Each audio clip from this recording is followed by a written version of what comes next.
इस बार रेखा गुप्ता मजबूती से बाकी पूरे इलेक्शंस को जीतेंगी, पूरी जनता मजबूती से वोट करेगी, वोट का बिखराव बिल्कुल नहीं होगा और भाजपा को एक सबक दिया जाएगा। जिस तरह से लगातार बिहार में भाजपा सांप्रदायिकता फैला करके, बिहार में क्या पूरे हिंदुस्तान में सांप्रदायिकता फैलाता है ये लोग, फैला करके लोगों को बांटता है, बांट करके सत्ता और शासन को अपने हवाले कर लेते हैं। तो नीतीश जी एक पार्ट थे जो किनारे हो चुके हैं, अब आप देखेंगे भाजपा का यहाँ से टूटना तय है, बिल्कुल सफाया होगा। और ये उपचुनाव से ही संदेश भाजपा को जाएगा कि आप जो थे वो नीतीश जी को ठग करके बिहार की ओर आप बढ़ रहे थे। प्रशांत किशोर दूसरी तरफ आए, कह रहे हैं कि राजद से कोई लड़ाई ही नहीं है, हमारी लड़ाई भाजपा से है। प्रशांत जी बिहार में कहाँ थे आप बताइए? पूरे बिहार में उन्होंने इलेक्शन लड़ा, कितना परसेंट उनको वोट आया आप बता दीजिए? क्या सीट उन्होंने जीता? स्थिति उनकी बहुत खराब है। अपनी जिंदगी को, अपने पॉलिटिक्स की जिंदगी को उन्होंने एक दांव पे इस बार लगाया है और वो यहाँ से इस बार खत्म हो जाएंगे। रेखा गुप्ता ने आज नामांकन कर दिया है और अभी हमारी मौजूदगी राजद के प्रदेश कार्यालय पे है और इस बार जो है उपचुनाव बांकीपुर में है और कहा जा रहा है कि रेखा गुप्ता के सामने वो किला है, 40 साल पुराना किला है। क्या लग रहा है इस बार क्या होने वाला है? देखिए, सबसे पहले मेरा नाम मोहम्मद शहजाद है। मैं प्रदेश महासचिव अल्पसंख्यक में और जहानाबाद का प्रभारी हूँ। तो आज नॉमिनेशन रेखा जी का हुआ है राष्ट्रीय जनता दल की ओर से और ये बात आप जान लीजिए कि बिहार की स्थिति इन दिस टाइम बहुत चरमराई हुई है। इलेक्शंस के बाद आपने तमाम मीडिया लोगों ने देखा होगा जिस तरह से तमाम बिहार के अंदर में गरीब लोगों के घर को तोड़ा गया, लगातार मिसमार किया गया घर को, और लगातार एक गार्जियन के सामने, एक फादर के सामने एक लड़की को खींचकर रेप करने की कोशिश की जाती है। लगातार बिहार के युवा को मारा जाता है, स्टूडेंट्स को खदेड़ा जाता है। जिस वादे के अनुसार ये सरकार आई, फिर से आप देखिए कोई काम नहीं हो रहा, कोई डेवलपमेंट नहीं, बल्कि नीतीश कुमार को विदा कर दिया गया। नीतीश कुमार के नाम पे 40 साल से नहीं, ये किला भाजपा का नहीं है, बिहार भाजपा का किला है ही नहीं, भाजपा का कोई आधार नहीं है। आज नीतीश कुमार यहाँ से मुख्यमंत्री के दावेदार से खत्म हो चुके हैं और बिहार में अब भाजपा की स्थिति बिगड़ने वाली है।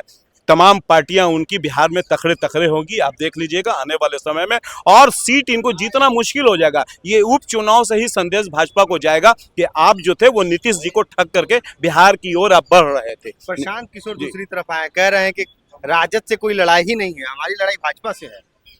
प्रशांत जी बिहार में कहाँ थे आप बताइए? पूरे बिहार में उन्होंने इलेक्शन लड़ा, कितना परसेंट उनको वोट आया आप बता दीजिए? क्या सीट उन्होंने जीता? स्थिति उनकी बहुत खराब है। अपनी जिंदगी को, अपने पॉलिटिक्स की जिंदगी को उन्होंने एक दांव पे इस बार लगाया है और वो यहाँ से इस बार खत्म हो जाएंगे। बिहार में फिर वो इलेक्शन नहीं लड़ेंगे, इसलिए कि जमीन पे उनका कोई डेवलपमेंट नहीं है, जमीन पे कोई जनाधार नहीं है। भाजपा जीती तो नीतीश जी के कारण जीती, उसने अपना कुछ जनाधार बनाया जमीन के ऊपर, लेकिन इनके पास कुछ भी नहीं है। ये बात आप समझ लीजिए।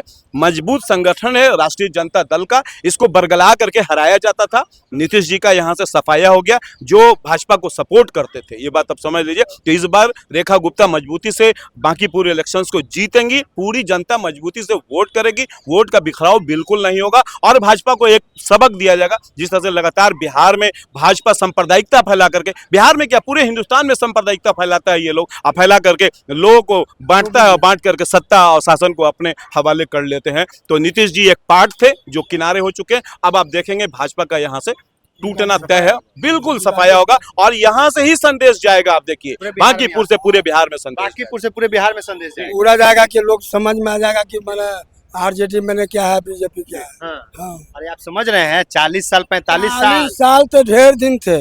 लालू जी के राज में भी नहीं वो किला हिलेगा।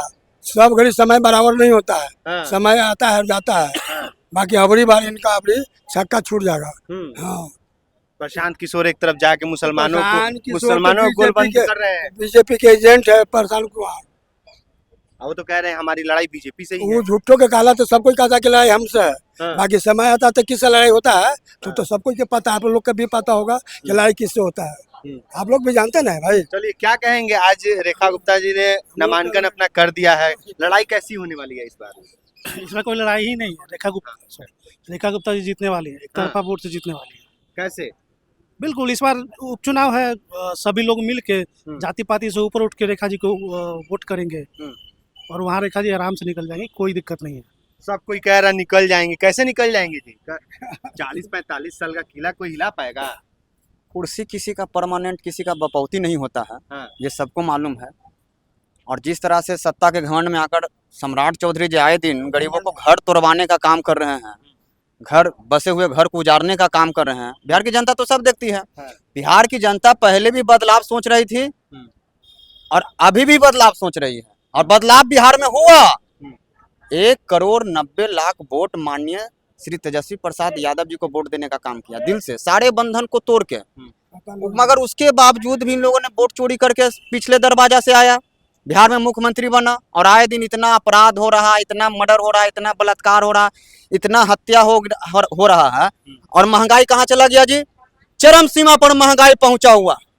तो जनता तो सब देख रही है, और जनता तो बदलाव की ओर बदलाव चाहती है कि अब की बार तेजस्वी सरकार तो एकजुट होकर, चाहे वो किसी भी जात का हो, किसी भी धर्म का हो, किसी भी वर्ग का हो, सब लोगों ने यही ठाना है कि बांकीपुर में जो कीचड़ फैला हुआ है ना, कीचड़ वाले को भगाना है और राष्ट्रीय जनता दल ललटेन को जलाना है। सब लोगों ने यही संकल्प लिया, और हम लोग भी संकल्पित हैं।